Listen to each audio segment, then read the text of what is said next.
Welcome to Drive the Daf. Clear, structured explanation of the daily Daf in 20 minutes. You can even follow in the car. Pesachim Daf Mem Zayin begins in the midst of a discussion of the concept of hoil. Hoil means that if you have the potential to do something halachically, that potentiality gives you certain rights even if you never do it or it never comes to fruition. The specific discussion we're having is if it's potentially possible that you'll come to use something on Yom Tov, does that mean that you're allowed to therefore prepare it on Yom Tov? Ordinarily, you're only allowed to prepare things on Yom Tov that you're going to use on Yom Tov. The fact that some potential situation may arise which will cause it to use it, does that make it permitted? So Gemara says that Rabbah holds of Hoil. He says therefore you're allowed to prepare something on Yom Tov which a slight possibility exists you may use on Yom Tov. Rabbi Chizit does not hold of Hoil. So the Gemara has brought a proof to the concept of Hoil from the fact that it is permitted to prepare things from Yom Tov to a Shabbos that follows. And Rav Chizit said there's nothing to do with Hoil. That's because you made an Erev Tavshilin. So the Gemara said Erev Tavshilin doesn't help for Nusar D'Oraisa of cooking on Yom Tov or other malachos on Yom Tov. The Gemara said preparing from Shabbos Yom Tov is only a Isser D'Rabbanan, and that's why Erev Tavshilin helps for it. So the Gemara is now, on this daf, going to bring some proofs that preparing from Yom Tov to Shabbos is actually an Isser D'Oraisa. That would mess up the answer that it's only an Isser D'Rabbanan and it's permitted because of Erev Tavshilin, not because of Hoel, and would restore the proof that Hoel does apply. Then we will move on from that to some other proofs in the discussion of Hoel, where you see that a malacha is violated midaraisa, and again, Hoel should make it mutter. This will be proofs that Hoel does not exist. Hoel should make it mutter, but we apparently do not say Hoel. So first of all, we're proving that preparing from Shabbos, from Yom Tov to Shabbos, is an Isser D'Oraisa. So the Gemara's proof is from a Brisa, which discusses the making of the Lechem HaPanim. Lechem HaPanim was made on Erev Shabbos, and it was left in the Beis HaMikdash in the Shulchan until the following Shabbos, and it was eaten the following Shabbos. That means, the Gemara says, that usually it was eaten 9 days after it was made, counting the day it was made and the day it's eaten. If it's made on Thursday, and it's eaten the following Shabbos, if it's made on Friday, and it's eaten the following Shabbos, so then counting the Friday that it's made, and the Shabbos that it's eaten is 9 days. Gemara says sometimes it's 10 days, and that's if Friday was a Yom Tov, because you can't bake it on Yom Tov, and therefore it's made on Thursday. And if Thursday, Friday was Rosh Hashanah, then you make it on Wednesday, and it's not eaten the following Shabbos, so it's up to 11 days from the baking to the eating. So now the Gemara asks simply, why can't you bake it on Yom Tov? Even if it's Rosh Hashanah or a different Yom Tov, why can't you bake it on Yom Tov? You should be allowed to prepare from Yom Tov to Shabbos. It's only an Isser D'Rabbanan to prepare from Yom Tov to Shabbos, like you're claiming. Isser D'Rabbanan should be permitted in the Beis HaMikdash, like we have a general rule. Isser D'Rabbanans are permitted in the Beis HaMikdash.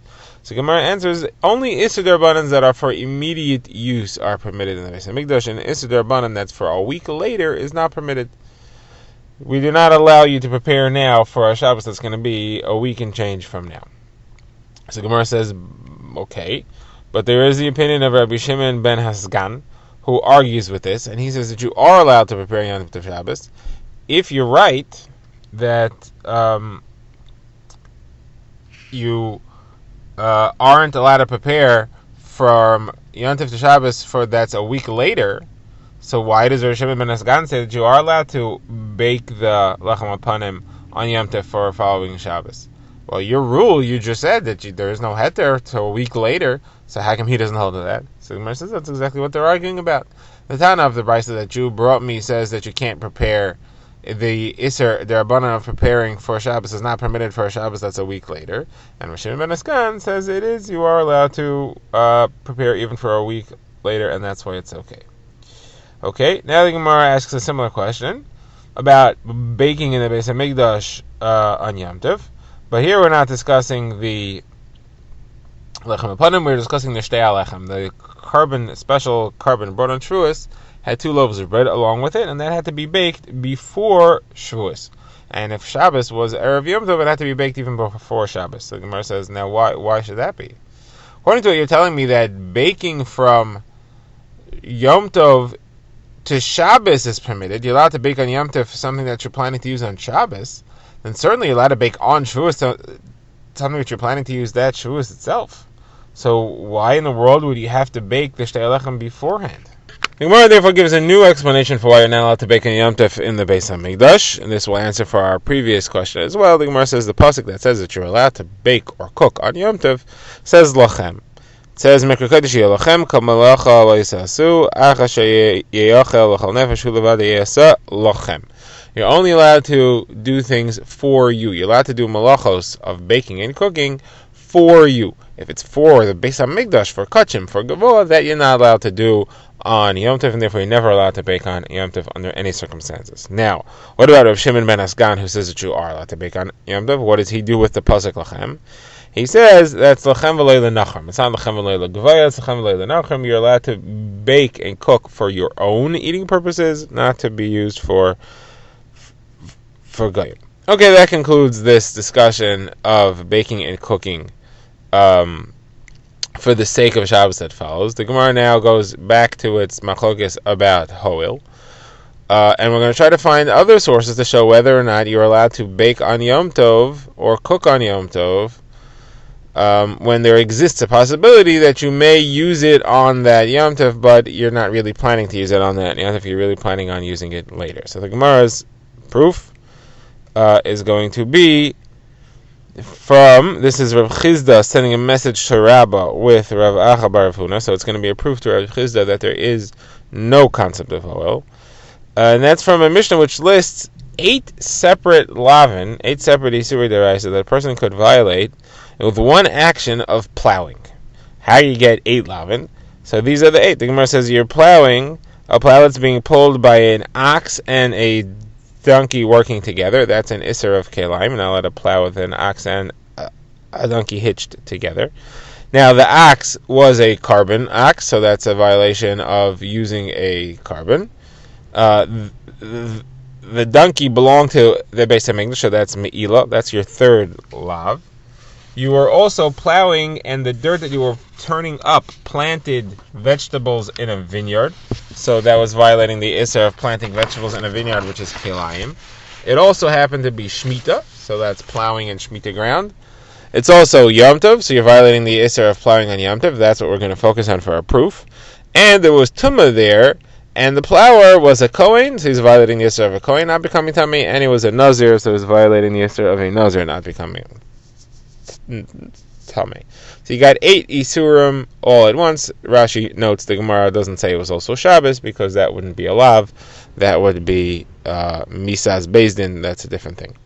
So now the Gemara says, so you see here that plowing on Yom Tov is violating an Isser. Why is plowing on Yom Tov Isser? Why don't you say Hoel, since you could potentially end up using that dirt to cover the blood of a bird that you shecht. Maybe you want to shecht a bird to eat on Yom Tov, and whenever you slaughter a bird, you got to cover its blood. So you could potentially need the dirt. So the dirt that you're digging up could have a potential use. Therefore, you should have the heter created by that potentiality, and you should be allowed to plow on Yom Tov. Why is it also to plow on Yom Tov?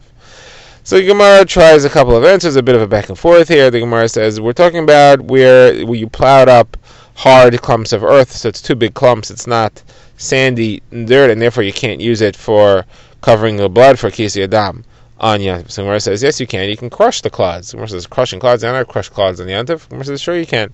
Remember, we're saying here that it's a lav, that it's not d'oraisa, right? So that means that if mid'oraisa, there's a permitted way of crushing those clods, then if your concept of Hoel is true, I should be allowed to dig up these clods. I shouldn't be violating the Isser of Yom Tov at least.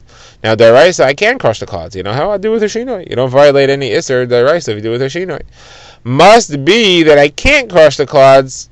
Must be that even though I could crush the clods, that doesn't help you because we don't say Hoel. Gemara says, no, I'll tell you there's a different reason that you can't use it for Kisi Adam. There's no way to use this for covering the blood, and that's that it's not actual clods, it's actual rocks. You're plowing a rock. You can't use rocks for a Kisi Adam. Versus plowing rocks, you can't plant in rocks. Nobody would plow that, and you can't possibly be doing kelayim. We said you're going to be covering vegetables, planting vegetables in the garden. You can't be doing that. So Gemara says, okay, so it's not rocks, it's mud. Gemara says, mud, you can't plant in mud either. Mud you can't use for Kisi Adam, agreed, but you can't plant in mud. The Gemara says that we don't mean mud that's really gooey, sticky mud. We mean that it's very soft, moist earth that you can plant in, but you can't use it for Kisi Adam because it clumps together. So therefore, we've shown that there is a possible way of setting up this case that there's no Kisi Adam that's possible. But if Kisi Adam would be possible, then you would be able to say, Hoel, that you may be able to use the dirt for Kisi Adam. There's no Isser in plowing on Yom Tov because it could potentially be used for Yom Tov itself and for food-related uses for Yom Tov. Okay, now the Gemara brings its next raya, and this is also a list of Yisurim that are violated at once. So this is Abaye. Abaye brings a brisa that says that if somebody could possibly get 5 Yisurim at once, how so? If he cooks a get anasha in milk. What's the 5 Yisurim? Well, first of all, it's on Yom Tov as well. So, and he eats it. So he cooks a get anasha in milk on Yom Tov and eats it. So the 5 Yisurim are that he cooks the get anasha on Yom Tov. There is no heter to cook get anasha on Yom Tov because it's not food, so the heter of cooking food does not apply. He's also cooking meat and milk. This is according to the opinion that holds out the get anasha counts as meat. He also eats the meat and milk, and therefore he gets malchus for that. And the last one is that he gets malchus for making a fire. Now, the Gemara's question is from the making of fire. Cooking the get anasha is definitely an isser. You're definitely violating Yom Tov. But making a fire, why should it be also to make a fire on Yom Tov? You could potentially, we should say, you could use the fire for something else. You may potentially have a use for the fire. The Gemara says, you're right, take fire off the list here. Fire is not asur on Yom Tov. We're talking about where the get anasha was from an avela. So by eating it, you also violate the isser in the avela. That's the 5th isser. Or says can't be because we had learned elsewhere that 3 of these isurim are supposed to be the cooking and 2 are supposed to be the eating. Now the 2 we are aware of. Cooking on Yom Tov and cooking bas b'cholov is 2 cooking isurim. Eating get anasha and eating meat and milk is 2 eating isurim. We thought that the 3rd one was making the fire. That would be the 3rd cooking isser. You're switching it to the fact that it's an avela. That makes it an eating isser. That messes up the count. It's supposed to be 3 for cooking and 2 for eating. You're making it 3 for eating and 2 for cooking. So Gemara says, okay. So it's not that it was nevela, it's that it was the wood that you used to make the fire was mukta, so you're violating the Isser Mukta. The Gemara says, what? Violating Isser Mukta? We're supposed to have a list of 5 Isuri Deraisa here. Mukta is not an Isser Deraisa. Gemara says, yes it is. This opinion holds Mukta is an Isser Deraisa, based on the Pasuk, V'hayabe Mashishi, V'echinu es asher yaviyu. You got to prepare everything before Shabbos. You have to make it Muchan. Anything which is not prepared for use before Shabbos is what's called Mukta. It's set apart. You can't use it. This is not necessarily the same Mukta that we use. It's a Mukta of Einu Min HaMuchan, that it's not designated for use on Shabbos. So the Gemara says, also, where do you see the Isser from? It's from Lo Yisa'asa Kol Malacha. So the Gemara now launches into a lengthy proof that Mukta is not really an Isser Daraisa. Mukta is only an Isser Darabanan. And the proof quotes a long brisa, and the last line in the brisa will show that Mukta is an Isser Dirabanan, or at least a different level Isser than most Isser Daraisa. So Gemara says, what's the proof? So let's bring this brisa here. The brisa is discussing, before we get to the brisa, it was introduced by a question that was asked from either Rav Chizda or from Rav Huna. The question was, if somebody slaughters a sheep, a lamb, but the lamb was far away from the city, it was way out in the fields at the beginning of Yom Tov, so it was muktzah. It was not muchan. It was not set aside for use as a carbon. You never dreamed of using it because it was too far away. But somebody then went and brought it in, and then you slaughtered it. And the question is, now can you use it to be the carbon in the Talmud? Could it go on the Mizbeach or not? Are you allowed to put muktzah on the Mizbeach or not? So that was the question that was asked. And the answer that was given was from this brisa. The brisa is saying a drasha on a pasuk in Yecheskel describing the karbanos. And the pasuk says as follows: you should use seh achas min atzayin min hamasayim mimashke Yisrael lemincha. So what does each of these words mean? So the Gemara says seh means that it shouldn't be a bechar. It shouldn't be limited to being a male, so it can't be a bechar. If it would be a bechar, it would be only male. Achas means it shouldn't be meiser. It shouldn't be something which is counted as a tenth. It should be anywhere in the count, so it can't be meiser behema, the tenth of your animals, which goes to the kohen. Menatzon, it says it should be a sheep, meaning it shouldn't be a palgas. It shouldn't be a sheep in its 13th month, which is midway between a seh and an aisle. It shouldn't be that. It should not be a palgas. Minal Masayim, now we're not talking about the sheep anymore. Now we're talking about the wine, the nesachim that you bring along with the sheep. It could be one of 200. That means it could be referring to a wine that had iser, like orla, fall into it, that there's 200 times more heter than iser, and the orla is batal in 200. This is another indication that orla is batal in 200. And that's what we mean when we say that it shouldn't be one of 200. That it could be one of 200 if you at least have 200 times as much iser, then it's okay. You're allowed to use it. And then it says the last phrase is mimashke yisrael. It should be from something which is permitted for a yisrael to drink. That's again the nisachim.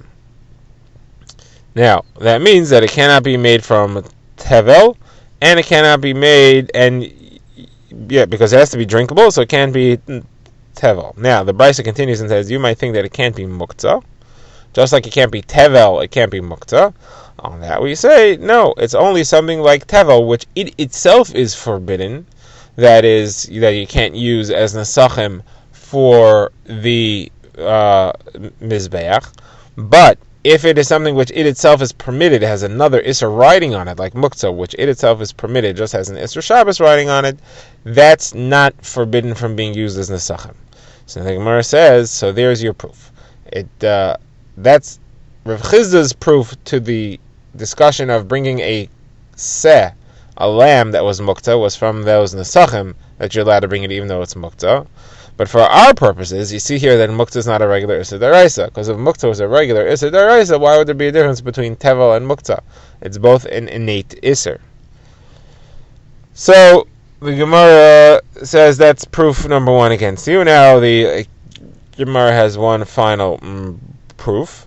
The Gemara says we know that it cannot be that the fifth Isser in this list of 5 Isurim you get when you cook to get anasha, it cannot be that that's referring to muktzah wood, because then you would have 2 Isurei Yom Tov being counted separately. You have the Isser of cooking muktzah, you have the Isser of using muktzah wood, and you have the Isser of cooking a get anasha on Yom Tov. Those 2 Isurim are redundant. That's the same lav, according to you. So it couldn't be that the 5th lav is that it was muktzah. So the Gemara therefore says, I'll give you another explanation. What the 5th lav was, the wood was avodah zarah wood, it was atzei asherah, and that's what the 5th lav is. But really, there's 5 lav in here without lighting a fire, because lighting a fire is permitted on Yom Tov, because we do say ho. Now, what lav is that? So the Gemara says that's a violation of v'lo yidbak b'yadcha me'uma min acherim. You're not allowed to have anything from this bad stuff sticking to your fingers,